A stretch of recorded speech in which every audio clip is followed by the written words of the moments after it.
20 വർഷം എടുക്കും ഒരാൾ കോടീശ്വരനായ മിനിമം. അല്ലെങ്കിൽ അപ്പനും അമ്മയും കോടീശ്വരനായിരിക്കണം.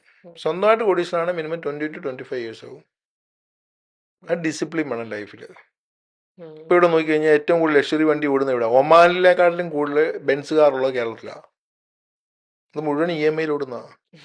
കാരണം ലക്ഷറി എന്ന് പറയുന്നതിന് ഒരു നിയമമുണ്ട്. അതായത് ഞങ്ങൾ പറയുന്ന ലക്ഷറി എന്ന് പറയുന്നത് 10% ഫൈനാൻഷ്യൽ അസറ്റിന്റെ മാത്രം ലക്ഷറി കാണിക്കാൻ പാടുള്ളൂ. അതായത് 1 കോടി രൂപ ഉണ്ടെങ്കിൽ 10 ലക്ഷത്തിന് വണ്ടി മേടിക്കാൻ പാടുള്ളൂ.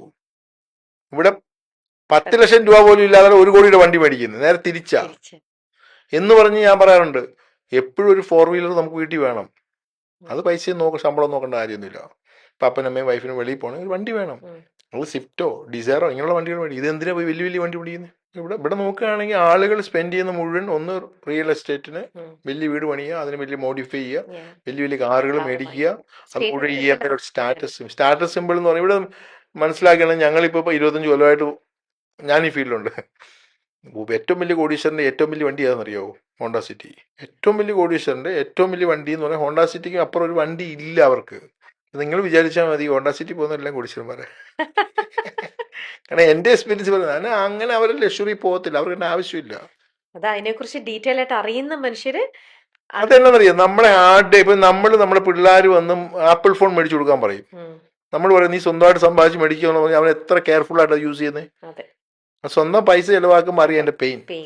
സത്യം. അതുകൊണ്ടാണ് നമ്മളെപ്പോഴും ക്ലയൻസിനോട് പറയുന്നത് സ്വന്തമായിട്ട് പിള്ളേരോട് വണ്ടി മേടിക്കാൻ പറയും. പക്ഷെ സർ, ആ പറഞ്ഞ സമയത്തും ചില പ്രൊഫഷനിൽ ചില അവരുടെ ലൈഫ് സ്റ്റൈലിന് അത് ഈ ഒരു സ്റ്റേറ്റസ് സിമ്പിളായിട്ട് ഇത്തരത്തിലുള്ള കുറച്ച് സംഭവങ്ങൾ വേണ്ടേ?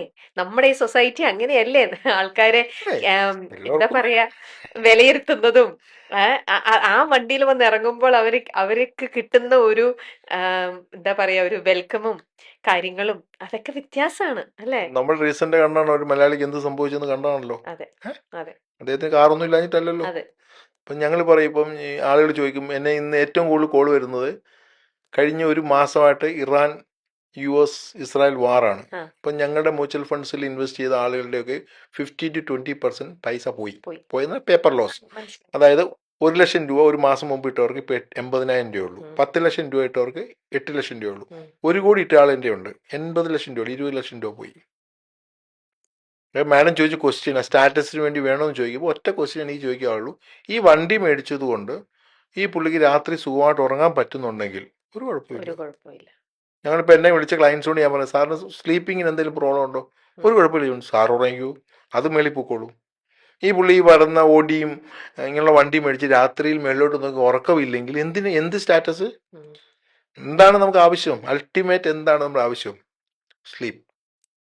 പ്രാക്ടിക്കലായിട്ട് തിങ്ക് ചെയ്യുന്ന പറഞ്ഞാൽ ഞാൻ ആ വീട്ടിൽ കിടന്നാൽ എനിക്ക് ഉറക്കം വരുന്നുണ്ട്, യു ആർ ഹാപ്പിയസ്റ്റ് മാൻ. അല്ലാതെ വെളിയിൽ പോയിട്ട് ഞാൻ ഓടി കാണിച്ച് ബസ്സിൽ അടിച്ചിട്ട് EMI അടയ്ക്കാൻ അടുത്ത മാസം പൈസ ഇല്ലെങ്കിൽ എന്നെ ചെയ്യും? അപ്പം മലയാളികളെല്ലാം മനസ്സിലാക്കിയിട്ടുണ്ട്, ഇത്രേ ഉള്ളൂ. ആവശ്യം അറിഞ്ഞ് ചിലവാക്കുക. ഇപ്പം ഗൾഫിലെ